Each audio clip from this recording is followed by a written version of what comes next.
14 20 11 26, mahasiswi Fakultas Keperawatan Universitas Indonesia Manado, kelas A4 semester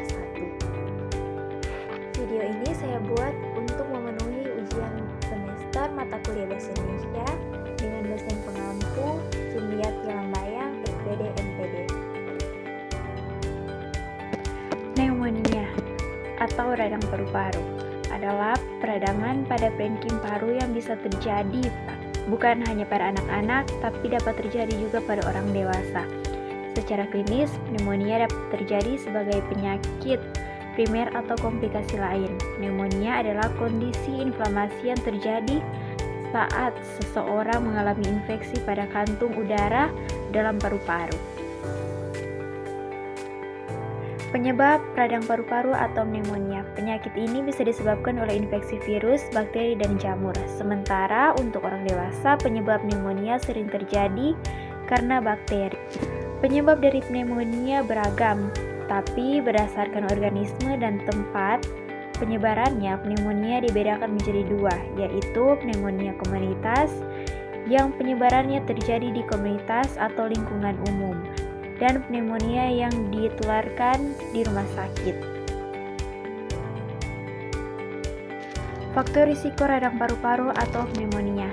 Pneumonia tidak hanya bisa menimpa orang dewasa, pneumonia juga bisa menimpa anak-anak. Meskipun begitu, penyakit yang dikenal juga dengan sebutan paru-paru basah ini sangat rentan menyerang anak-anak dan lansia, terutama pengidap penyakit paru-paru kronis. Berikut beberapa orang yang masuk dalam kategori paling beresiko terkena pneumonia adalah 1. Perokok aktif, 2. Memiliki riwayat stroke, 3. Bayi berusia 0-2 tahun dan lansia di atas 65 tahun, 4. Penggunaan obat-obat tertentu yang menyebabkan masalah pada sistem imun, seperti steroid, konsumsi antibiotik dalam jangka panjang. 5. Memiliki riwayat asma, gagal jantung, diabetes, HIV/AIDS, cystic fibrosis, dan penyakit kronis lainnya.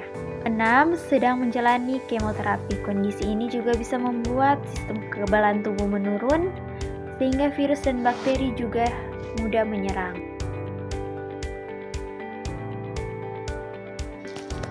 Gejala radang paru-paru. Pada dasarnya, gejala pneumonia hampir sama dengan masalah paru-paru lainnya, di antara batuk dan intensitas tinggi disertai dahak.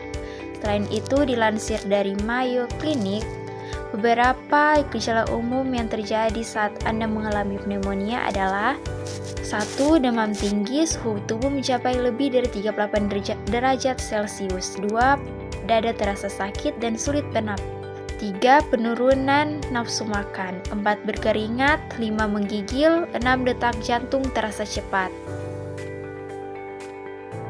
Diagnosis radang paru-paru. Dokter akan bertanya tentang gejala dan riwayat kesehatan yang pernah dialami, termasuk juga kebiasaan tidak sehat yang rutin dilakukan. Setelahnya, dokter akan mendengarkan suara dari paru-paru. Pengidap pneumonia umumnya mengalami suara retak, menggelagak, atau bahkan gemuruh saat menarik napas. Beberapa pemeriksaan dari dokter yang umum dilakukan adalah 1. Tes darah, 2. Röntgen dada, 3. Oksimetri nadi, 4. Tes dahak. Selain itu, ada beberapa pemeriksaan lebih dalam jika seseorang memiliki masalah lain atau dicurigai tertular saat ada di rumah sakit, yaitu 1. Tes gas darah arteri, 2. Bronkoskopis, 3. CT scan, 4. Kultur cairan pleura. Pengobatan dan pencegahan radang paru-paru atau pneumonia. Pengobatan akan disesuai dengan penyebab dan tingkat keparahan yang dialami pasien. Pneumonia akibat infeksi bakteri akan ditangani dengan obat antibiotik. Dokter juga dapat memberikan obat pneumonia lain untuk meredakan gejala batuk, demam, atau nyeri. Pneumonia dapat dicegah dengan beberapa cara, di antaranya menjalani vaksinasi, menjaga kebersihan diri, misalnya rajin mencuci tangan dan tidak menyentuh hidung atau mulut dengan tangan yang belum dicuci, dan menghindari kontak dengan orang yang sedang sakit. Kesimpulan, Pneumonia adalah penyebab kematian terbesar pada anak-anak di seluruh dunia. Oleh karena itu, jika Anda atau seseorang yang Anda kenal mengalami gejala pneumonia, sangat penting untuk mencari perawat medis segera.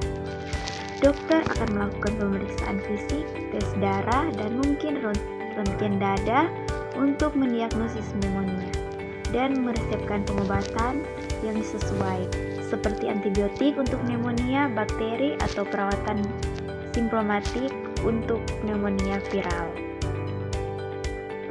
Sekian dari